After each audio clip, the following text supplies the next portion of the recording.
Action speaks louder than words. The message from Greta Thunberg as she joins climate activists here in the capital.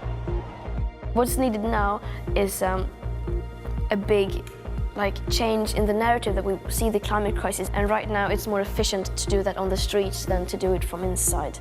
Climate protesters, including the teenage activist Greta Thunberg, have taken to the streets in the City of London today, just one of the marches that were held at financial centres around the world.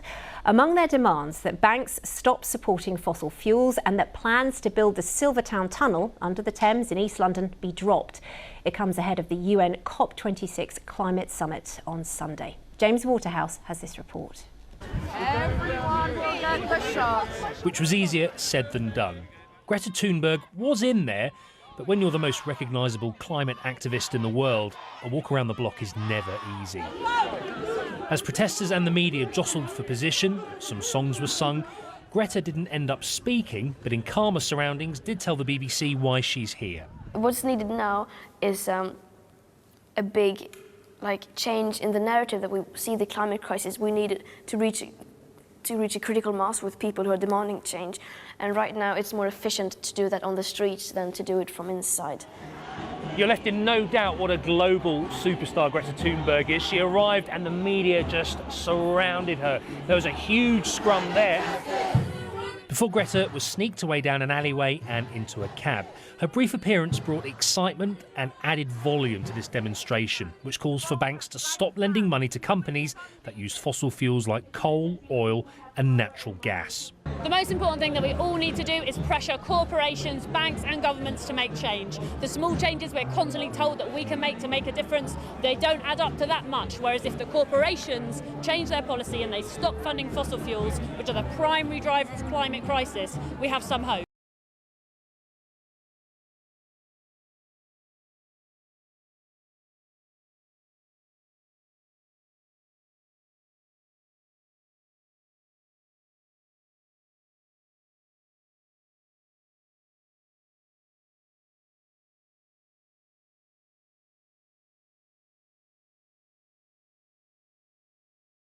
I have a niece who lives in California, and she's got a new baby.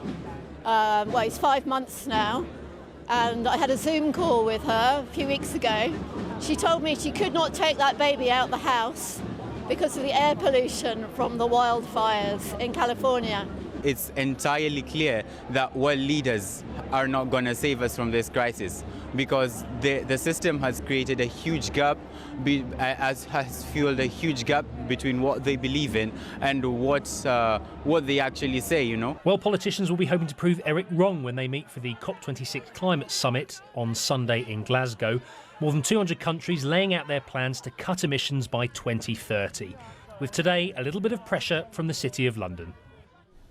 And protests are continuing into the evening here in the capital. Our reporter James Waterhouse joins us live from the city now. James, what's happening? Well, Sonia, it's not something you'd really associate with the city. It's a candlelit vigil. There are flowers draped along the steps here outside the Royal Exchange at the foot of the Bank of England. Now, we've had performances from artists from Manu Samoa. There have been speakers from countries like the Philippines, Kenya, countries that really bear the brunt of climate change. It's interesting, when people walk past and ask what's going on and they hear that Greta Thunberg was here earlier, their faces just light up. Now, when she speaks, people, and most importantly, world leaders, listen. She's not officially invited to speak in Glasgow next week, but the point of today is to put pressure on banks to add more environmental conditions to the cash they lend to companies. And it is effective. Tougher measures are certainly in the pipeline, but she's admitted dealing with the climate crisis is a marathon, not a sprint. Now, you're going to hear politicians talk about long-term deadlines, 2050, 2030. The hope from campaigners here, and there are 40 such demonstrations like this around the world, is that whole process is sped up. OK, James, thank you for that update. And we will, of course, be bringing you plenty of coverage of the COP26 summit next week, including on our website. Well, as we've heard, the French Prime Minister and Boris Johnson and other world leaders are in Rome with the US President Joe Biden meeting the Pope at the Vatican ahead of a G20 summit. Earlier, Pope Francis had urged governments to come up with effective responses to deal with carbon emissions as the United Nations COP26 climate summit gets underway in Glasgow next week. Our North America editor John Sopel is travelling with the US President and sent us this report. The ruler of the world's preeminent superpower en route to meet the world's most powerful religious leader. But for Joe Biden, only America's second Roman Catholic president, this is an audience with his spiritual guide and clearly someone he admires enormously. You are the most significant warrior for peace I've ever met. And with your permission, I'd like to be able to give you a coin. I know my son would want me to give this to you. The president gave him a coin as a gift and then joked about his Irish heritage. I'm the only Irishman you've ever met who's never had a drink. And the Pope chose the BBC today, in particular thought for the day on Radio 4, to deliver a firm message to the political elite ahead of next week's crucial COP26 summit. The political decision makers who will meet at COP26 in Glasgow are urgently summoned to provide effective responses to the present ecological crisis and in this way to offer concrete hope to future generations. Joe Biden agrees with the Pope about the urgency, but will words be matched by actions? The motorcades will be sweeping through Rome this weekend, through Glasgow next week. World leaders tasked with saving the planet. So no big deal then. Around the world there have been protests of varying size to chivvy world leaders into action.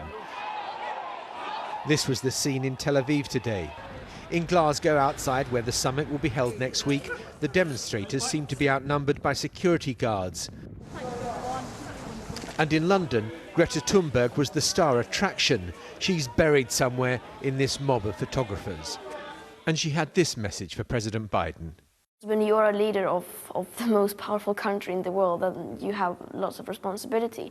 And when the US is actually, in fact, expanding fossil fuel infrastructure, that is a clear sign that they are not really treating the climate crisis as an emergency. And this salvo to other nations from the former California governor and Terminator star.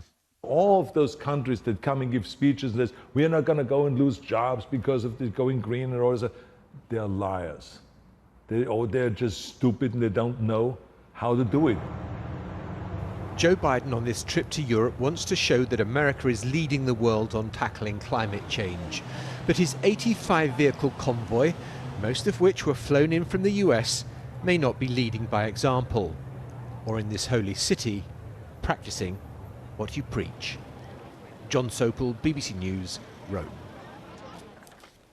Well, our political editor Laura Kuenssberg is in Rome for us tonight. Laura, but the main business in Rome for the G20 leaders will centre, of course, on climate before COP26 in Glasgow next week.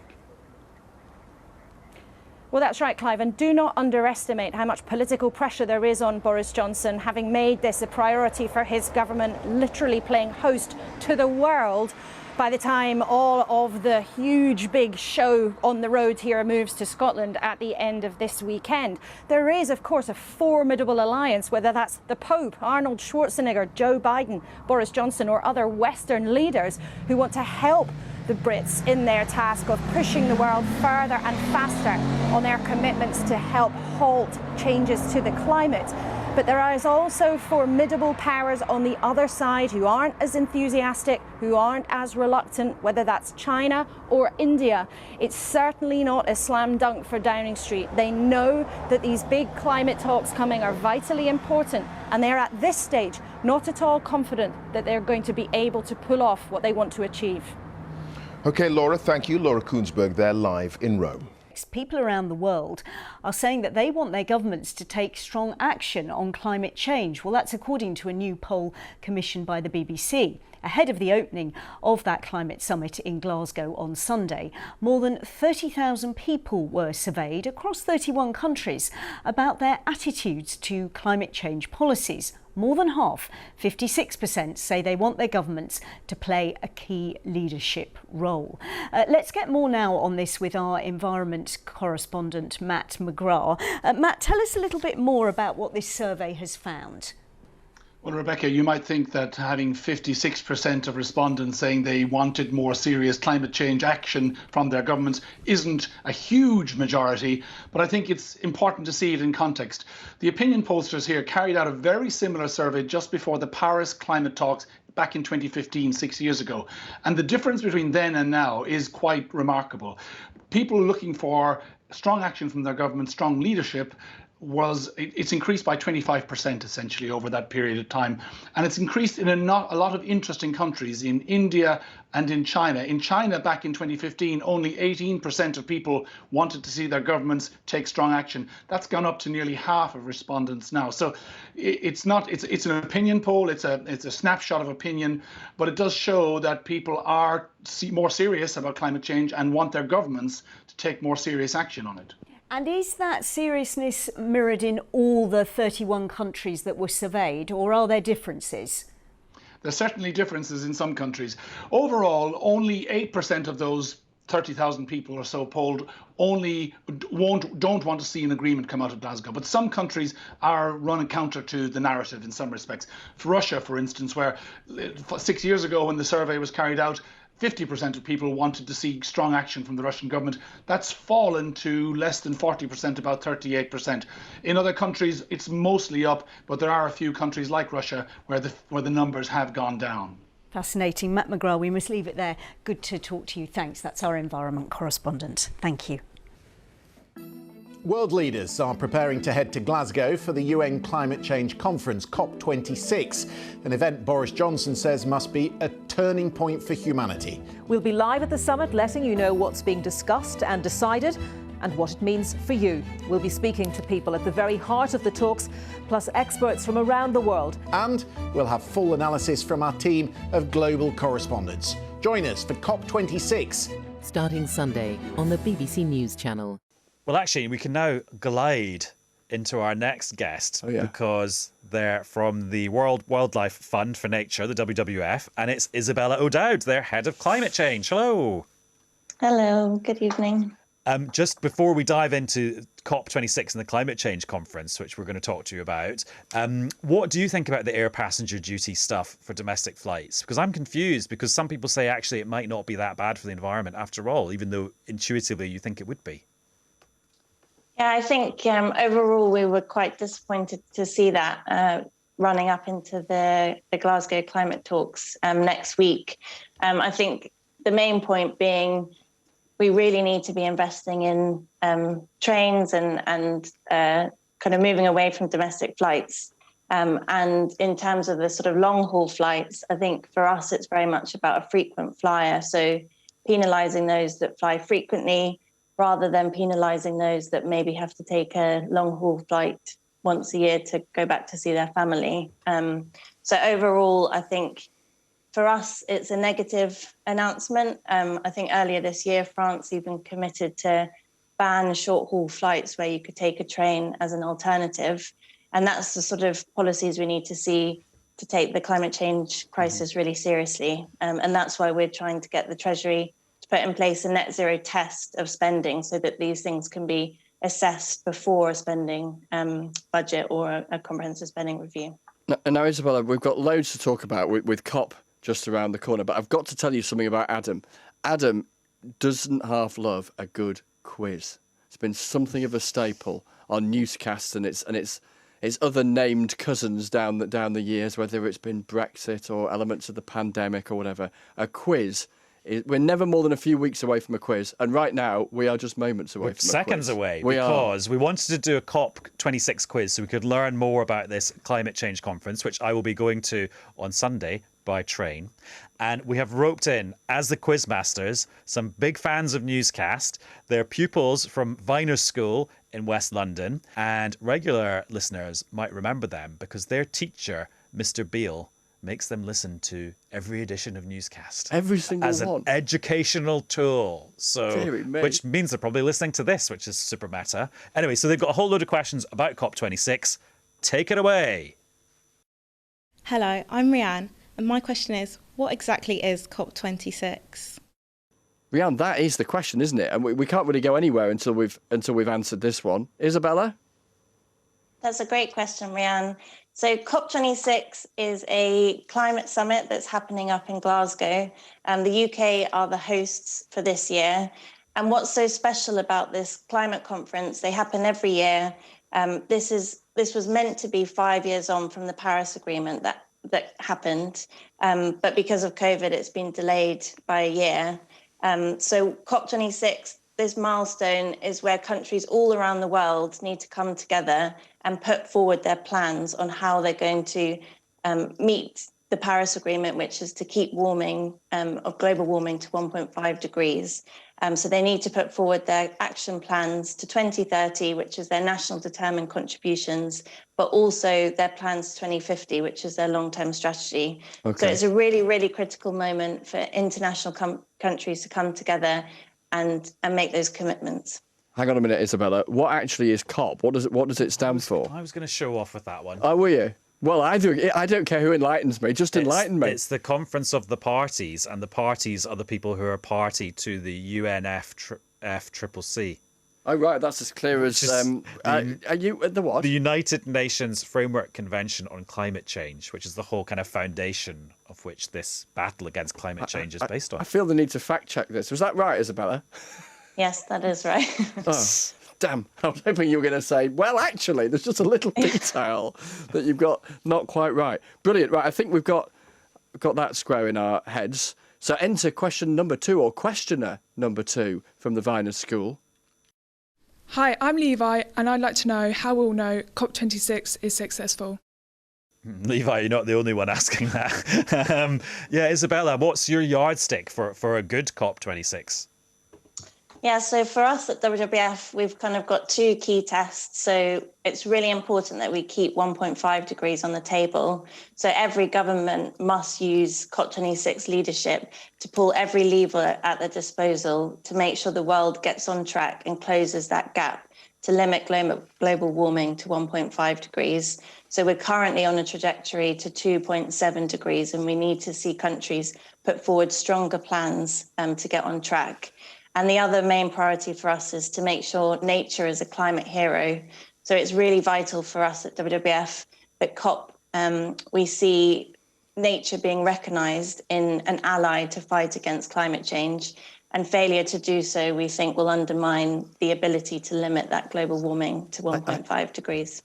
I hear that keep 1.5 alive is a phrase that we might hear quite a bit of. And that's actually quite a clever slogan by Alok Sharma's team, because it means you could get to the end of COP, tot up all the commitments made by the countries to reduce their carbon emissions, not be at limiting temperature rises to 1.5 degrees, but still have the potential to eventually get there. So basically you can't lose. Because as long as it's not impossible, it's still alive. Right, let's have another question. Hi, I'm Jason. What pressures will be put on countries not doing enough to combat climate change? Thanks, Jason. That's another great question.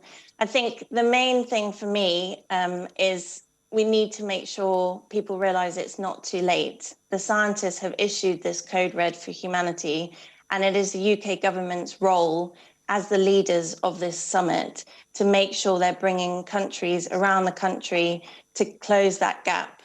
So that will be really important in terms of the success of this summit, is the role of UK government as leaders of COP26 to make sure people close the gap, they come forward with strong commitments, and we see sector announcements as well, such as commitments to end coal and fossil fuels, and that the momentum has continued past COP because we need to keep going in this really critical decade. And talking of energy and sources of energy, that's the next question. Hi, I'm Alistair, and my question is, Boris Johnson recently pledged that the UK would become the Saudi Arabia of wind. Is this realistic or just bluster? And Alistair, with wordplay, with puns like that, you're welcome on Newscast any day of the week. Isabella, Alistair's question, how do you take that on? Thanks, Alistair. we need to triple renewable energy generation in the next 10 years. So I think it's possible. And we've already seen a lot of investment in offshore wind in the UK. But in order to unlock that vision, we need to make sure we're doing a lot more in terms of making sure our grid infrastructure is fit for the renewable energy transition. We need to make sure that we're not subsidising or investing in fossil fuels so that we can make sure we unlock the future for offshore wind. And we also need to make sure we're doing it in harmony with nature. So it's really important that we're putting those offshore wind farms in the best places to have the minimal impact on our nature. Isabel, I just wonder, it's one last question on all of this, doing the job that you do. Are you optimistic about our future? Yes, I am an optimistic person, and I do feel optimistic. I think, having worked in climate change for a long time now, the amount of noise that we're seeing, the amount of understanding from the general public, we've actually just done a poll with this climate calculator where we got 20,000 people to pick the policy options to getting to the government's 2030 climate targets. Everyone was very joined up in the solutions that they wanted to see in order to keep this momentum and make sure we turn it around in the next decade. Well, Isabella, thank you very much for joining us on Newscast and for answering the questions. And thank you to our pupils from Viner School who are maybe possibly listening to this right now. So why don't you pause it and give yourselves a round of applause? The British government has to get global leaders to save the world at the Glasgow summit. No pressure then.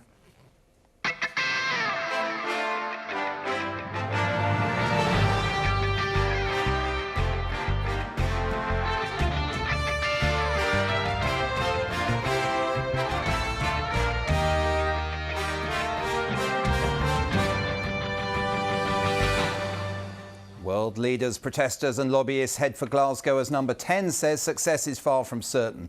The local authorities, meanwhile, brace for the possibility of a COVID super-spreading event. The climate change threat is stark and all too real for much of the world. Yet the medicine is pricey and hard to swallow. And while it would be great if everyone took it at the same time, many nations are distinctly reluctant. Tonight, number 10 warns that the success of COP26 hangs in the balance and too many countries are still doing too little. So a successful outcome at the Glasgow summit, which opens on Sunday, requires the British government to nudge others to cut their carbon production more quickly and to get rich countries to help the others more. But this plan will face strong headwinds from governments who'd rather build their economies than their green credentials. And at home, the UK's green leadership ambitions involve huge spending commitments. Here's our economics editor, Ben Chu. It's finally here. Pulling it all together. The last coat of paint. Unloading the goods. It's the eve of the COP26 climate change negotiations in Glasgow. And on the face of it, the ground is pretty well prepared. In 2019, countries covering only 40% of planetary emissions had net zero targets. That's since risen to 80% as big polluters like China, Russia and Saudi Arabia have committed to decarbonisation. Yet while the Prime Minister looked upbeat today as he bought a poppy, nerves are growing on the part of the host country. A Downing Street spokesperson says tonight the success of COP26 still hangs in the balance. Too many countries are still doing too little. It's going to be challenging. Here's the problem, spelled out by a comprehensive report earlier this month from the International Energy Agency. The world's economies currently produce around 35 billion tonnes of greenhouse gas emissions a year. Net zero requires all this to go by 2050. But the pledges by governments announced so far, and which will doubtless be brandished at COP26, will still leave around 20 billion tonnes a year of emissions in 2050, even if those pledges are fully delivered. And here's what that would mean for global temperatures. Net zero would just about keep planetary heating to 1.5 degrees above pre-industrial levels. But the current pledges, even all those ambitious net zero targets, would take it above 2 degrees, a temperature that would mean disastrous weather impacts. There is still a huge gap and a huge inconsistency between where we are and where we really want to be. With all of the pledges on the table, greenhouse gas emissions until 2030 will be roughly stable, while they have to be cut in half to be in line with the 1.5 limit. And that really shows this gigantic gap. We would emit twice as much emissions globally by 2030 than we should. And that means all countries need to go back and rethink what they're doing.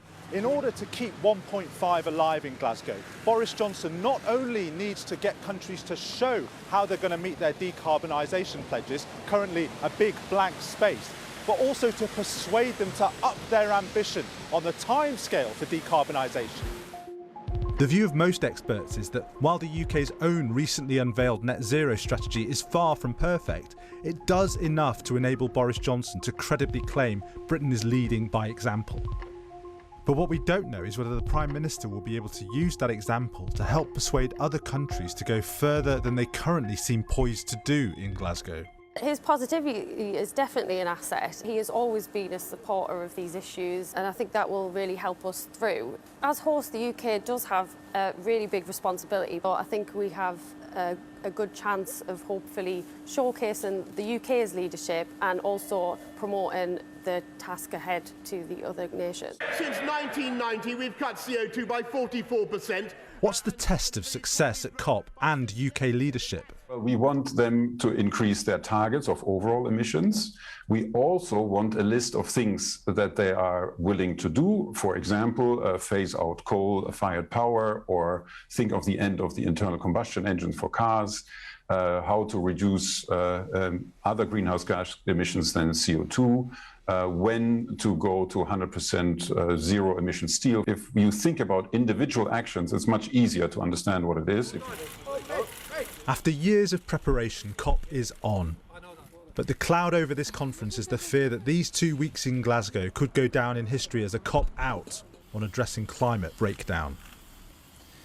Ben Chu there. So how to nudge leaders towards agreement in Glasgow? Well, many of the key ones are meeting tonight in Rome as part of the G20 group, and Boris Johnson will be hoping to make progress there. How might that go?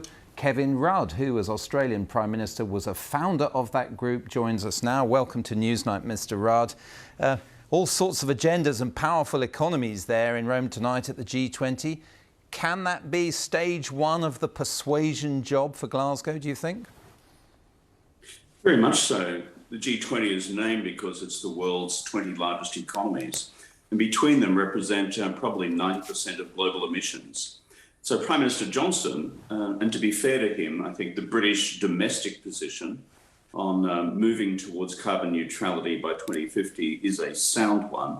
He goes to that meeting, I think, with reasonable credentials to leverage others there. He could start also with his Australian colleague, Mr. Morrison, who up until now has done very little in terms of Australia's own contribution to move substantively towards carbon neutrality by 2050. And Australia is very reluctant, under this government anyway, to give up on fossil fuel and is talking about the Australian way. Are they going to emerge as one of the baddies from this, do you think?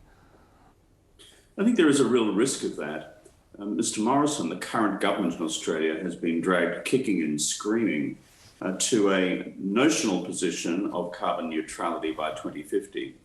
But unlike the British government, for example, has not legislated to that effect, nor indicated that it will ever legislate to that effect, let alone establish an independent climate authority in this country like we once had, to ensure that the concrete measures, both in the power generation sector, the transport sector, and other sectors of the economy, actually play their part to get to that 2050 carbon neutrality objective. Of course, the other issue at stake is the near-term objectives of 2030. And that's where Boris Johnson and others will have a major task in order to ensure that the ambition level for 2030 reductions is increased from where it currently stands on the eve of this conference. Right, well, in terms of the ambition level, let's talk about the fact that President Biden will be there. If this conference had actually happened when it was originally meant to, we would still have been in the Trump administration, presumably, and he wouldn't have come. So that presence of President Biden must be a plus, surely, in this context. I agree with that. There will be those at the conference who will be critical of the actions right now of the United States Congress in still not passing President Biden's massive package currently before the House and before the Senate in order to fund the renewable energy transformation in the United States that he wants to see. But if that is passed, it will be the single largest injection of finance into the renewable energy revolution in the United States that we've ever seen. And you're right to point out the fact, consider the counterfactual. If Trump had been re-elected, then frankly, the entire international regime handling climate change by now would have collapsed.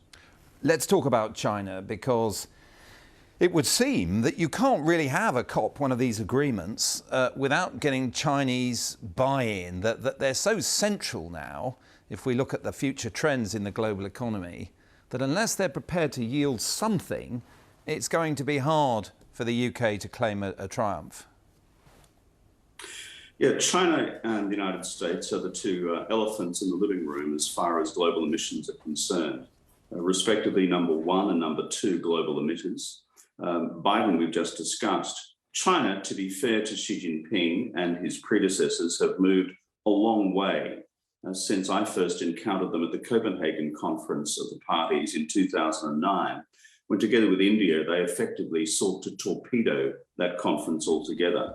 In 2015 at Paris, China was a positive contributor, together, of course, with President Obama, making Paris a relative success. And the Chinese since then have done 2 good things. They've committed to carbon neutrality by 2060 and now committed to abandoning all funding for coal-fired power station constructions abroad. But it's just released its own NDC, Nationally Determined Contribution or Commitment for 2030. And I think I would be in harmony with most analysts saying it is a disappointing statement because it simply aggregates the actions which China is already taking rather than reflecting a new level of ambition. Kevin Rudd, thank you so much for those insights. Well, we're joined now by Mitzi Janelle Tan in the studio, a climate justice activist from the Philippines, and Bim Afolami, Conservative MP and chair of the All-Party Parliamentary Group on Renewable and Sustainable Energy. Welcome to you both. If we could start with you, Mitzi. I mean, look, you're going up there. You've got lobbyists going up there on the other side of the argument, if you like. Do you think you can actually affect the outcome? We have to. At this point, the climate crisis is here. I've grown up with the typhoons in the Philippines ravaging my home and my communities. This COP has to be successful. This COP has to be the one that changes the system because the climate crisis is here and people are already affected by it across the globe. And if we don't change things now, more people will suffer. You've clearly got the ability to mobilise, to put yourself on the map and to remind them that people are dying. But I just wonder if you think those messages will get through or whether hard consideration of national interest will be the thing in the minds of many of those leaders. At this point, my hopes lie in the people. I know that across the globe, people are mobilizing, and across the globe, people are coming over to Glasgow to the UN Climate Summit to talk to people and to unite and to demand for climate justice together. And when the people are united and in solidarity with each other, there's nothing that's impossible.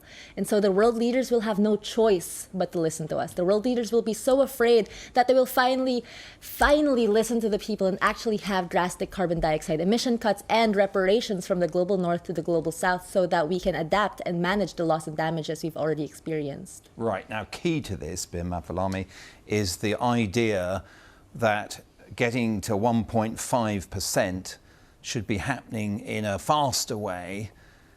Does the government have a chance of getting that through, that sort of commitment by the end of this summit? I hope so. I mean, as recently as yesterday, I was in Downing Street talking to the Prime Minister and others about COP and about where we are. And he was very frank in private, as I think he's been in public as well, that we are not there yet. And it's a very critical moment. What I would say, though, is that for most countries, whether it be China, the United States, most big emitters, we are seeing big strides forward.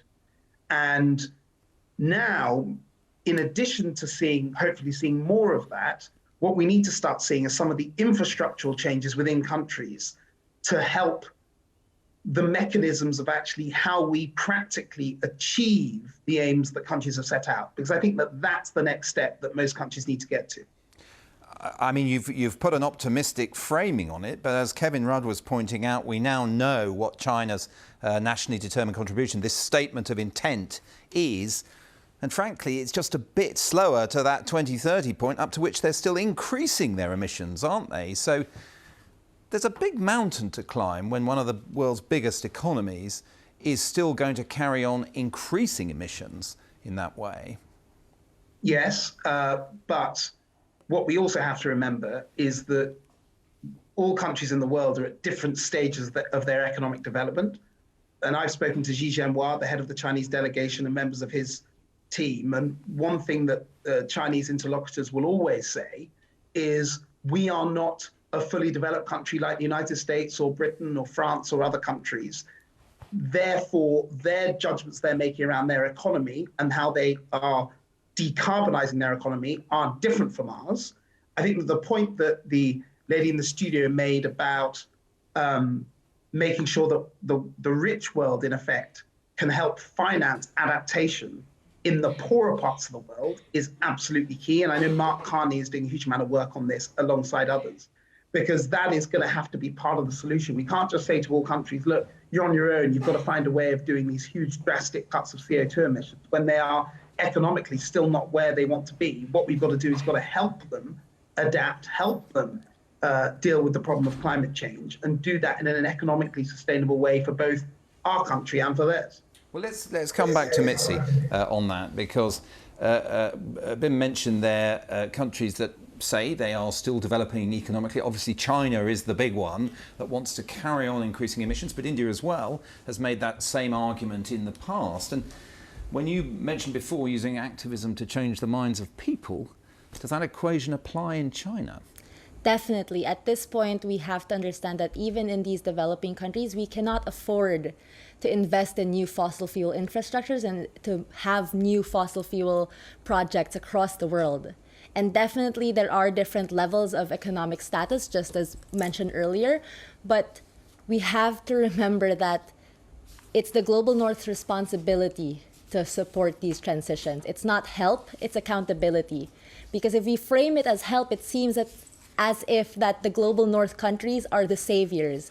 They're the ones who have to help the Global South countries who are poorer. But why are these countries poor in the first place? Because of the historical and ongoing overexploitation of our countries. And so we have to remember that the climate crisis is caused by the Global North countries, and so they have a responsibility to pay up and pay their debt to humanity, especially to the countries in the Global South. Well, one of the mechanisms for doing that is the Global Fund. It's meant to get to 100 billion a year by 2023, I believe. Bim, do you think there's a chance of maybe bringing that forward a little, maybe some additional commitments to the Global Fund at this summit? That could be another token of success, couldn't it, for the government if they manage that? I'm hopeful that we can achieve that. It's clearly a very big milestone, because we can have all the policy we want, all the clever ideas we want, all the innovation, all the things we need. Without the finance, it isn't going to get there. So we really, really do need to get to that number, indeed beyond that number, as quickly as possible. And I hope that will be achieved. Bim, can I ask you also about the sort of domestic, if you like, financial aspects of this, and even the very short term, this coming winter, people looking at soaring energy costs. They're also going to be hearing messages that one of the reasons why we're paying so much in this country is because of the speed of our transition away from fossil fuels and towards greener alternatives. Do you worry that public support for this agenda might weaken under those circumstances? Well, of course I worry about it, because I think it's so essential that we maintain public support. How do we do that? It's by facing, when criticism comes in the way you've outlined it, facing it down where it's not true. The test is not either we act to combat climate change, or everything's fine and we can keep things the way they are. The test is we either act now or are forced to act later in a much more expensive, more ruinous, difficult way. And so that's why we need to back nuclear power, that which the government's doing. We need to continue with all the work we've done on offshore wind and various other things to decarbonize our energy sector. In transport, that's why we need to make sure we can get that transition to getting rid of petrol and diesel cars by 2030 and getting to electric cars. All of these things will work if they are economically viable for ordinary people. That's why the government setting right targets helps the private sector get the cost of those things down. And that's the right approach, I think. Thank you. I'm afraid we're out of time. Bim Afalami and Mitzi Janelle Tan, thank you both indeed. Let's move on and talk about the climate, because as everybody knows, unless you've been living under a rock, we have got this climate summit coming up in Glasgow. I think we can show you the front page of The Spectator, which has something related to this. And if not, oh no, there it is, COP out, Boris's battle to save the climate summit. Let's talk to our climate editor, Justin Rolat.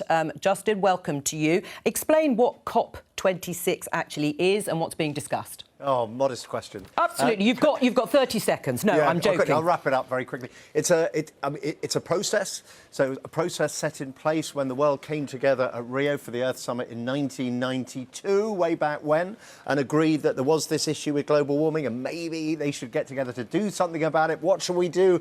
We can't decide what's fair, who should do what. So they set in process this series of conferences to the conferences of the parties to that original agreement, and those have rolled out over the last 27 years, because we missed one.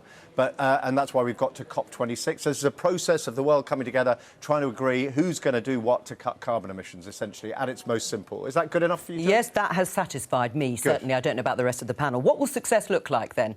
What will the success then actually look like, do you think? Success is actually, look, in my mind, success is really simple. This is all about cutting greenhouse gas emissions, principally carbon dioxide, so we should be looking at whether it is making real cuts now to carbon dioxide emissions. We already have the answer in, because countries are supposed to give their commitments in terms of carbon cuts before the meeting, and at the moment, the latest from the UN is that we are heading for a temperature increase of 2.7 degrees. Carbon emissions are predicted to continue to increase rather than decreasing by 45% by 2030, which is what the UN science says has to happen if we're going to stay within safe temperature. Well, not safe limits. We're going to avoid the worst of global warming and stay around 1.5 degrees centigrade. Now, what do you say to people who would point to the fact that whatever we do here will be dwarfed by the ongoing polluters of China, India and the US? You lead by example, you say. You say, you know, we had the first industrial revolution here in Britain. It's what Boris Johnson says. We had the first industrial revolution. We began putting greenhouse gases in the atmosphere in huge quantities before anyone else. We need to take responsibility and lead. We're part of the rich world, and we need to use some of the money that we made from burning all that ready energy of fossil fuels to invest in the transition and show the rest of the world how it's done and that it can be done profitably. And I think there's a really strong argument that you can build, you know, that we could be the epicenter of a new industrial revolution. I've described it before, you know, building wind turbines in the North Sea, developing solar, new nuclear, for example, are all opportunities for Britain to reach out into the world and say, look, here are products and services that we can offer as part of this vast transition. Do not underestimate how massive this is. It's 84% of the world's energy comes from fossil fuels. We're becoming an ever more energy-intensive world. The transition we need to make quite literally, you know, and there's a lot of hyperbole on your programme, Joe, but I'm going to say this is the biggest challenge the world has ever faced. All right, well, that is a good point to end. Justin Rolat, thank you very much. Justin also talked about leading by example. Well, the Chief Scientific Advisor was asked about behavioural changes. Sir Patrick Vallance, let's listen to him. We can all do that may seem tiny individually, but you aggregate them across millions and it makes a difference. So, you know, I can tell you what I do. I cycle to work. I have reduced my meat consumption. I don't fly as much as I used to. Doesn't mean I've stopped meat consumption, doesn't mean I'm never going to fly again. I am going to, but I'm going to reduce those things. And I think those aggregate actions across millions make a difference as well. Carolyn, are you going to change your behaviour anytime soon? Well, I'm certainly not going to stop eating steak. It's the only pleasure a menopausal woman has sometimes. I like the way you've joined those two subjects. What about you, Anita? Are you going to change your behaviour in terms of the environment? I don't really know anyone that hasn't, whether that's about kind of being more conscious about travel or meat consumption. Well, being more conscious about travel, but have you actually flown? Will you be flying less, I should say, in the future because we've had the pandemic? I think so, and I think most people are looking for alternatives. And I think that really if you're interested in answering the question of what more can you do, if you want to do more, there are definitely options available now. And we have a UK society, thankfully, where there's enough structure in place. If you want to reduce meat consumption, cycle more, that's all possible. But really what we should be looking to is that kind of broader structural change. And that's where business really matters in delivering the kind of innovation that we need to see to allow us to do things like make our homes more efficient or to use cars more efficiently. And that's where the real prizes are. Right. I mean, do you think there's been an honest enough conversation with people? And do you think it is necessary to change our behaviour, eat less meat, fly less in order to reach or help reach net zero? So I don't think we've had an honest conversation. I think there is going to have to be some behavioural change, but I think there's only so much that individuals can do without being helped. And, you know, Anita talked about the role of business. There's a really important role for business, but there's also a fundamental role for government in regulation, in legislation, and critically in investment, which is why, by the way, not to go back to the budget, it was breathtaking that the Chancellor did not mention climate once in his speech. In the end, we're going to need systemic change, and that requires government, you know, £30 billion of investment in order to help that green transition is what we need a year. The government has committed £7 billion, and I think that speaks for itself. Have you changed your behaviour? Are you going to? Well, I'm not going to cut down on steak because I share Carolyn's passion for a good steak. But I mean, I am thinking about it. I'm actually getting a heat pump fitted at home actually in the coming months. So I think we're all much more aware.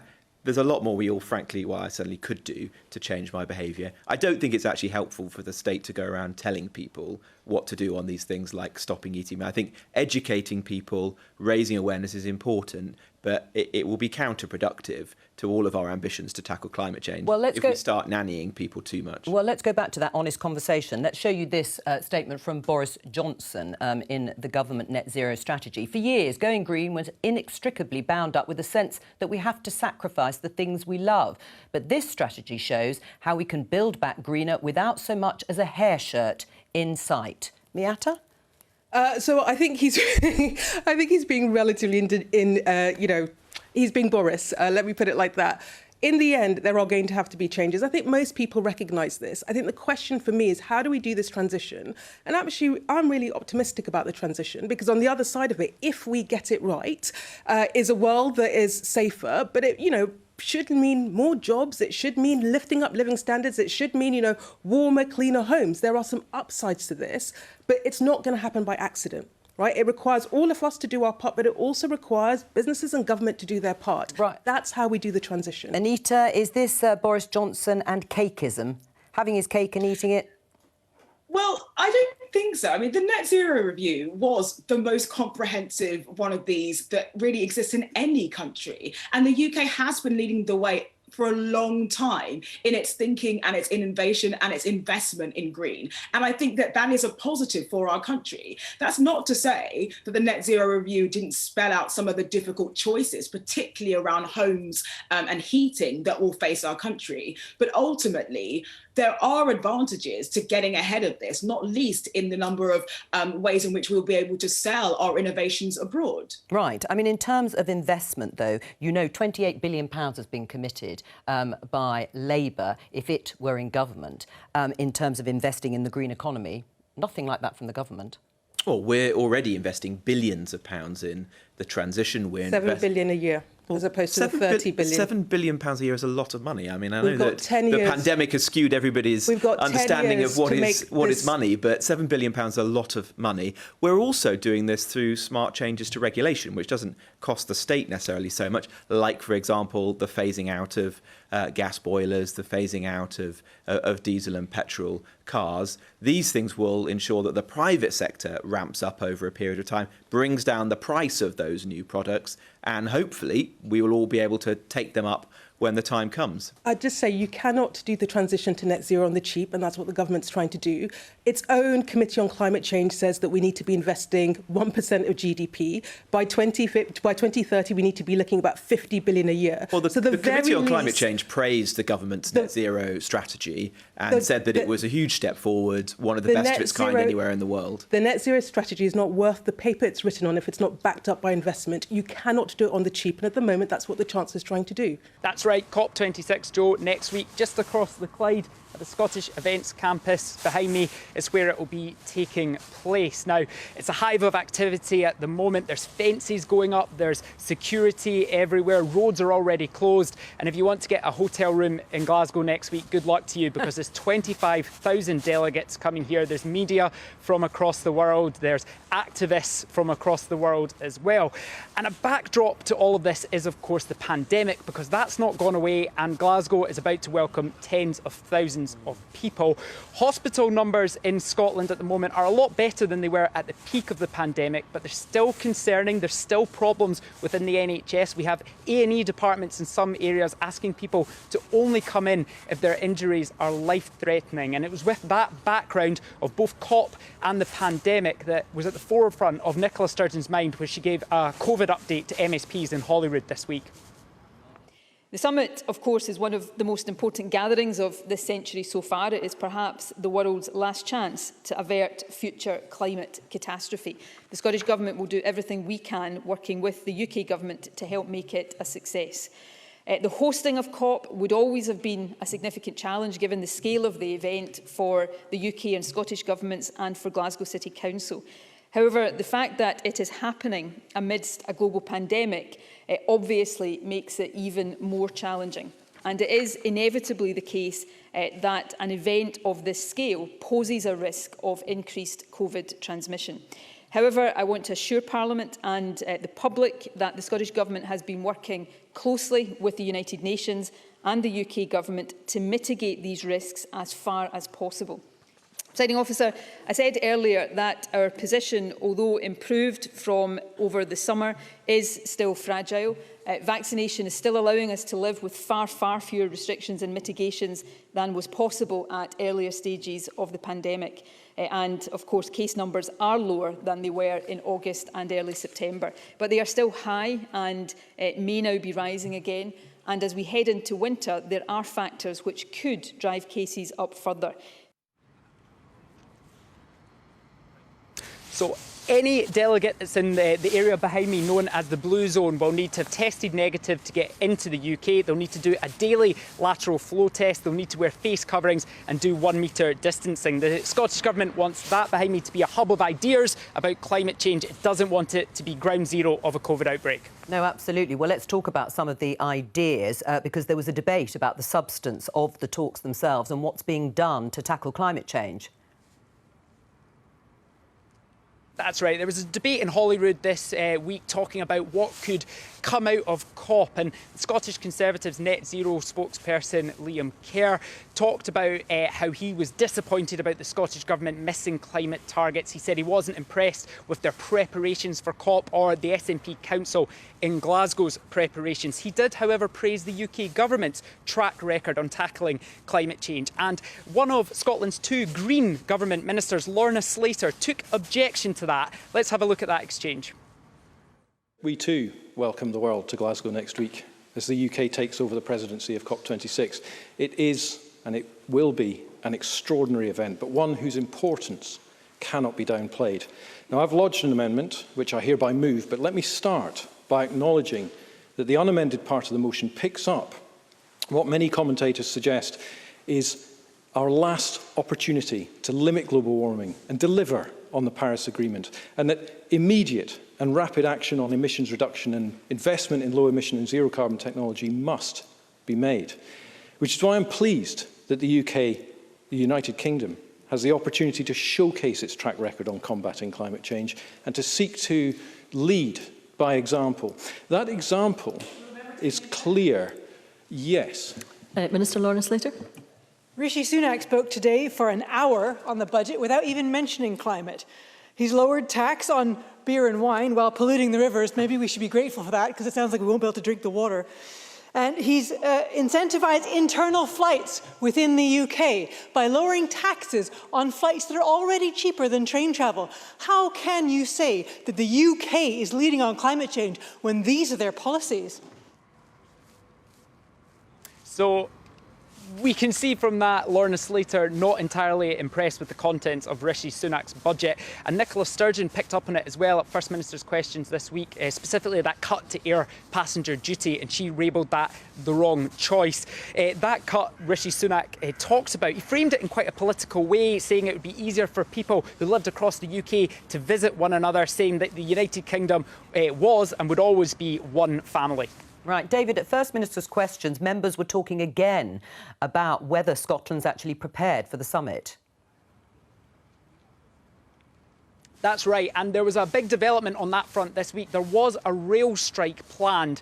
The RMT union was planning to strike throughout the conference. That would have meant huge disruption to the railways in Scotland throughout the conference. And a deal was struck late Wednesday night that will avoid that strike. And it also means that disruption that's been on the trains since March on Sundays in Scotland will come to an end. So that's good news for people who use the trains in Scotland. Scottish Tory leader Douglas Ross said Nicola Sturgeon was only taking action because the world was coming to COP.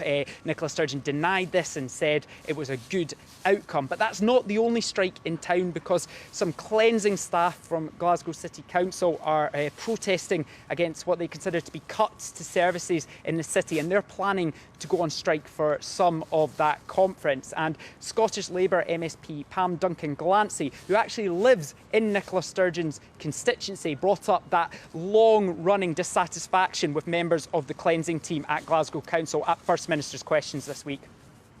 I'm really disappointed to hear her response today to Anna Sarwar's question. Asking you to meet with cleansing workers tomorrow because of the state of our streets and because there are rats running about our streets is not talking Glasgow down, it is letting Glasgow down.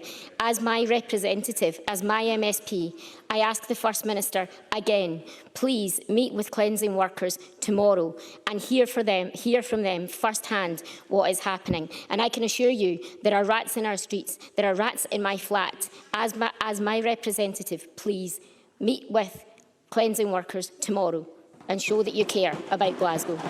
I don't shy away, as a resident of and a representative of the City of Glasgow, I don't shy away from the challenges that the city faces, but I do think some of the language that Labour is using about Glasgow, some of the ways in which Labour is seeking to characterise the City of Glasgow is doing a disservice to the city and to people who live there, and they're doing that for political purposes, not in the interests of the city.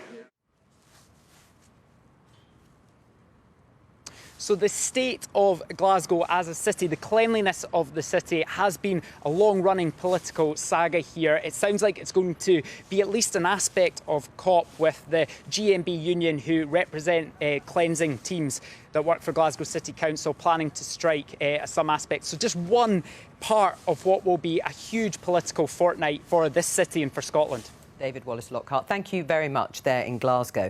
David's reporting from the site, Sean, of the COP meeting, the climate summit coming up. And here in Westminster, that summit was also a big issue at Prime Minister's Questions. Yes, there's been a lot of talk about this summit, of course, in the last couple of weeks. There's been a big build-up at Westminster. We've been hearing the Prime Minister talk about his green industrial revolution, if you remember, the push towards getting everyone to drive electric vehicles. But this was the last Prime Minister's Questions before the summit began, and it was, I think, always going to be the focus of the exchanges between the Labour leader and the Prime Minister. But of course, the Labour leader wasn't there, so right at the start, it was kind of a case of look who's back.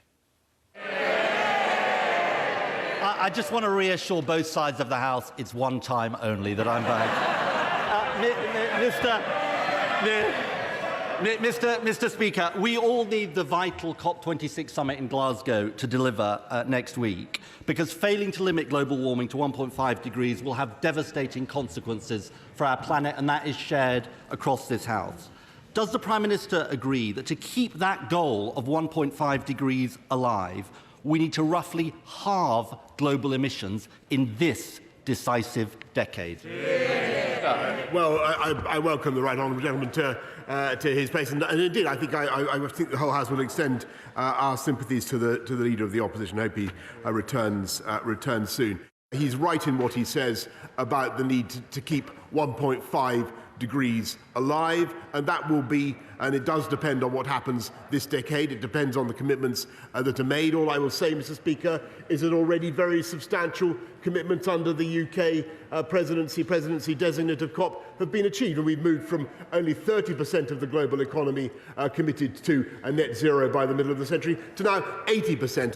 I do want to direct the Prime Minister's attention to the issue of this decade. I'll come to net zero targets for the middle of the century in a moment, but yesterday a very important report came out from the United Nations, which he will know, the UNEP emissions gap report. And on the eve of COP, it warned that far from halving global emissions this decade, we're only on course to reduce them by about 7.5%.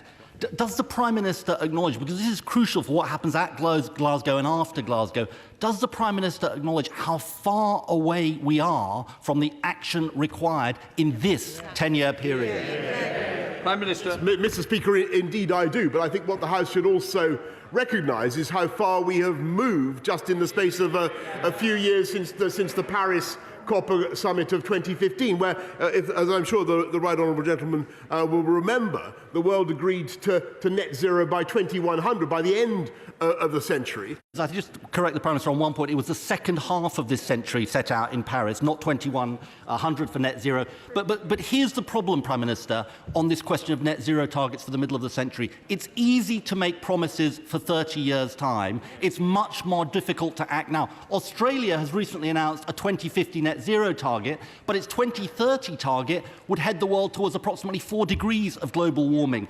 Can I urge him, he mustn't shift the goalposts when it comes to Glasgow? Labour's plans, which I think he endorsed, were condemned by the GMB union for which their paymasters, Mr. Speaker, for meaning that they'd be confiscating people's cars by 2030, and families would be only allowed one airplane flight every 5 years, Mr. Speaker.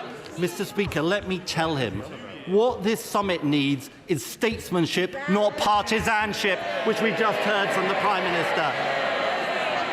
He should not be trying to score party political points on such an important issue facing our country and our world. Ed Miliband looking rather comfortable. I thought they're back at the dispatch box for Prime Minister's questions. Yep. And the issues, obviously, are right up his street too, as the Shadow Energy and Business Secretary. It's going to dominate, isn't it, over the next few days, certainly, this summit? Yes, it's certainly going to be the big political issue. Whether or not we get too much discussion of it in Parliament, I think, is another matter, because we may find that senior ministers who are involved in this are not actually at Westminster. They're doing things at the summit. But it's certainly been something that is a big area of concern, big debate, and there will be more debate to come after the summit, of course. And, of course, we will have Prime Minister's questions again next week. And, of course, then the summit will have started and there'll be another opportunity for people to talk about it. But Parliament has got to finish the budget. So they are, and you know, that finishes on Tuesday. That won't finish until Tuesday. So for the first couple of days, that's blocked out for the budget debate. And so we'll then have to see what happens near the end of the week.